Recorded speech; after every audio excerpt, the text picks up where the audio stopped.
Diamond city અને textile hub તરીકે વિશ્વવિખ્યાત સુરત હવે પ્રવાસન ક્ષેત્રે પણ વૈશ્વિક નકશા પર ચમકવા માટે તૈયાર છે। સુરત મહાનગરપાલિકાના ડ્રીમ પ્રોજેક્ટ સમાન ડુમસ સી ફેસ ડેવલપમેન્ટના પ્રથમ તબક્કાનું લોકાર્પણ કેન્દ્રીય જળશક્તિ મંત્રી સી.આર. પાટીલના હસ્તે કરવામાં આવ્યું છે।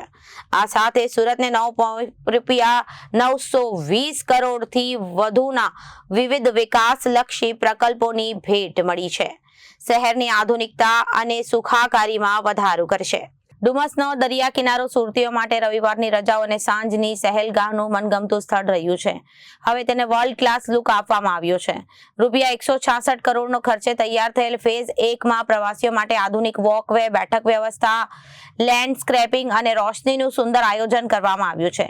લોકાર્પણ પ્રસંગે કેન્દ્રીય મંત્રી સી.આર. પાટીલે જણાવ્યું કે આ એક સમયે અસ્વચ્છ ગણાતું હતું સુરત આજે દેશમાં સ્વચ્છતામાં પ્રથમ ક્રમે છે।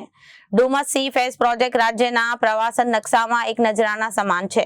આ પ્રોજેક્ટ આગામી સમયમાં સુરતની નવી ઓળખ બનશે, આંતરરાષ્ટ્રીય સ્તરના ટુરિસ્ટ ડેસ્ટિનેશન તરીકે ઉભરી આવશે। સુરતને 920 કરોડના વિકાસ કામોની ભેટ માત્ર ડુમસ જ નહીં પરંતુ સમગ્ર સુરત શહેરમાં આંતરમાળખીય સુવિધાઓ મજબૂત કરવા માટે કુલ ₹673.12 કરોડના પ્રકલ્પોનું લોકાર્પણ અને ₹247.80 કરોડના કામોનું ખાતમુહૂર્ત કરવામાં આવ્યું છે।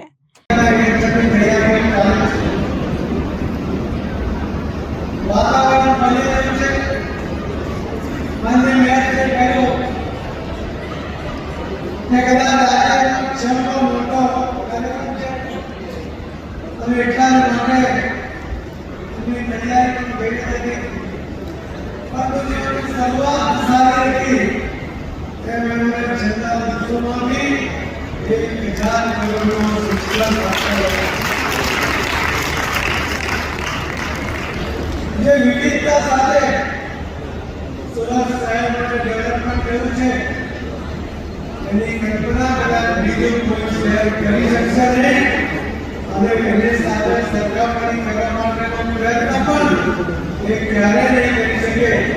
એ પ્રકારનું કામ આ છેલ્લા 5 વર્ષની અંદર ભારતીય જનતા પાર્ટીની ટીમ દ્વારા કરવામાં આવ્યું છે અને માટે મેયરશ્રી, જનરલશ્રી, નેતાશ્રી, ડેપ્યુટી મેયર, કમિશનરશ્રી, બધા અધિકારીઓ, ધારાસભ્યો, કોર્પોરેટરશ્રીઓ, અધ્યક્ષીઓ અને સુરત શહેરની સૌ ભાઈ બહેનોને ખૂબ અભિનંદન પાઠવું છું અને એમની અપેક્ષા કરતા વધુ કંઈ કરી ચૂકવા માટેની કેવડા સાથે જે કંઈ કરીએ સારામાં સારું કરીએ, લોકો માંગે એના પહેલા કરીએ એ પ્રકારની ભાવના સાથે સુરત મહાનગરપાલિકામાં ભારતીય જનતા પાર્ટીના પદાધિકારીઓએ કામ કર્યું છે।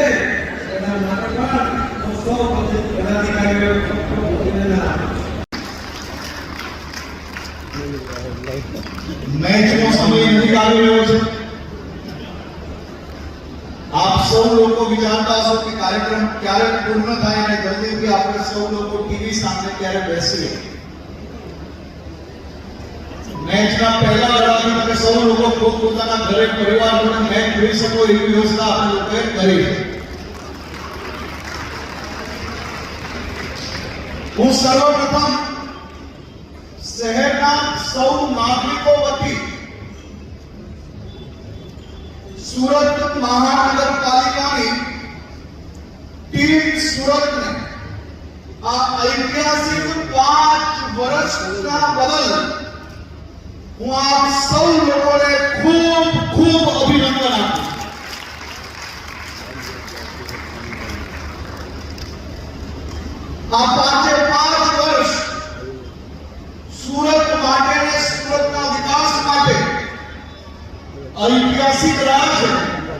સુરત શહેરના તમામ ખૂણાઓથી સ્કૂલ હોય, સ્વચ્છતાની વાત હોય, street light, road, drainage, library અને બીજા અનેક ભેટ સોગાદો પહોંચાડવા માટે આ 5 વર્ષની આપણી ટીમ સુરત ઐતિહાસિક સફળતા પ્રાપ્ત કરી છે।